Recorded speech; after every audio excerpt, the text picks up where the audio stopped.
मला अतिशय समाधान आहे। भीमाशंकर ज्योतिर्लिंग ज्याला संपूर्ण देशामध्ये मोठी मान्यता आहे, त्या ठिकाणी या ज्योतिर्लिंगाचं संपूर्ण काम आपण सुरू केलं होतं, ज्याच्यामध्ये मूळ मंदिर जे आहे त्या मंदिराचा सभामंडप, त्याचा जीर्णोद्धार आहे आणि परिसर विकास देखील आहे आणि अतिशय वेगाने प्रशासनाने या ठिकाणी काम केलंय। जिल्हाधिकारी असतील, PWDचे आमचे अधिकारी असतील, इथले सगळे जिल्हा प्रशासनातले अधिकारी असतील, या सगळ्यांचं मी मनापासून अभिनंदन करतो की अतिशय चांगल्या प्रतीचं काम, अतिशय वेगाने काम त्यांनी या ठिकाणी केलंय आणि आता जो परिसर विकास होणार आहे त्याच्यामध्ये अतिशय सुंदर अशा प्रकारे इथलं संपूर्ण परिवर्तन होणार आहे। मागच्या काळामध्ये इथला जो काही आराखडा आहे तो आराखडा आपण मंजूर केला। वळसे पाटील साहेब, बाबाजी, सगळे आमचे उपमुख्यमंत्री, सगळे लोक आम्ही होतो आणि या आराखड्यामध्ये सगळ्यात महत्त्वाचं की इथल्या गावातल्या लोकांनी जे सहकार्य दाखवलं आहे ते सगळ्यात महत्त्वाचं आहे। जवळपास 150 घरं जी आहेत ती सगळी शिफ्ट होत आहेत आणि आम्ही पण हा चंग बांधलेला आहे की त्यांना अतिशय सुंदर अशा प्रकारचं बाजूलाच आम्ही जागा देतो, तिथे गाव तयार करतो।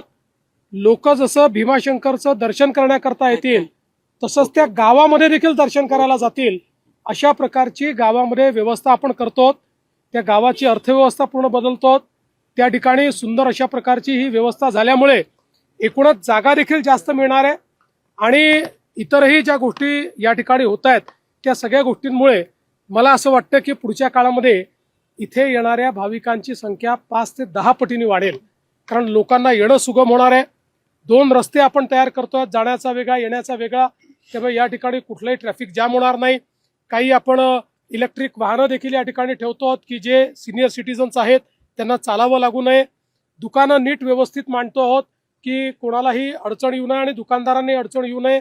हा ST स्टँड असेल किंवा बाकी सगळ्या गोष्टी असतील, या सगळ्याचं अतिशय सुव्यवस्थित प्लॅनिंग हे आपण या ठिकाणी केलेलं आहे आणि मला आनंद आहे आज ही सगळे जो भाग आहे हा मी स्वतः बघितला आणि जे काम चाललंय ते बघितलं। मी अतिशय समाधानी आहे। मला विश्वास आहे रेकॉर्ड स्पीडमध्ये पुढच्या वर्षी कुंभ सुरू होण्याच्या आधी यातलं 90% काम आपण पूर्ण केलेलं असेल। महाकालच्या धर्तीवर इथला कॉरिडॉर होईल का? हा अजून वेगळ्या पद्धतीचा होतोय।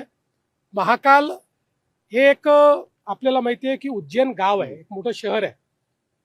हे अशी जागा आहे की ज्या ठिकाणी वाईल्ड लाईफ आहे, ज्या ठिकाणी प्रोटेक्टेड फॉरेस्ट आहे, ज्या ठिकाणी बायोडायव्हर्सिटी आहे, त्यामुळे कुठेही त्याला धक्का न लागता किंबहुना बायोडायव्हर्सिटी वाढवता कशी येईल, फॉरेस्टला अधिक आपल्याला चालना कशी देता येईल असा विचार करून इथला कॉरिडॉर तयार होतोय। त्यामुळे हा नैसर्गिक कॉरिडॉर असेल, हा सुंदर कॉरिडॉर असेल। लोकांना अतिशय नैसर्गिक, म्हणजे जे आपण म्हणतो की शिवशंकर कुठे असतात तर ते अशा ठिकाणी असतात की जिथे फक्त प्रसन्न वातावरण असतं, जिथे निसर्ग असतो, असा निसर्ग हा इथे पाहायला मिळतो। 2 दिवसामध्ये 2 दिवसात पावले साहेब दिसले, ते मुख्यमंत्री झाले। आज तुम्ही इथं आलेत मुख्यमंत्री म्हणून, PM होण्याचे ऑब्व्हियसली मला आज एवढंच हवं आहे की अल निनोचं वर्ष आहे, त्यामुळे भीमाशंकराचा आशीर्वाद मिळावा आणि पाण्याचं डेफिसिट कमी व्हावं, एवढीच भीमाशंकराला आज प्रार्थना आहे। 2 दिवसामध्ये दर्शनवार चालू होते। 5 महिन्यांपासून दर्शन बंद आहे। कामं मोठ्या प्रमाणात शिल्लक आहेत। दर्शन म्हणजे व्यवस्थित होईल भाविकांचं? निश्चित व्यवस्थित होईल। खरं म्हणजे आजपर्यंत इतक्या वेगानं काम झालेलं एकही तीर्थक्षेत्र आपल्याला पाहायला मिळणार नाही, ज्या वेगाने काम झालंय।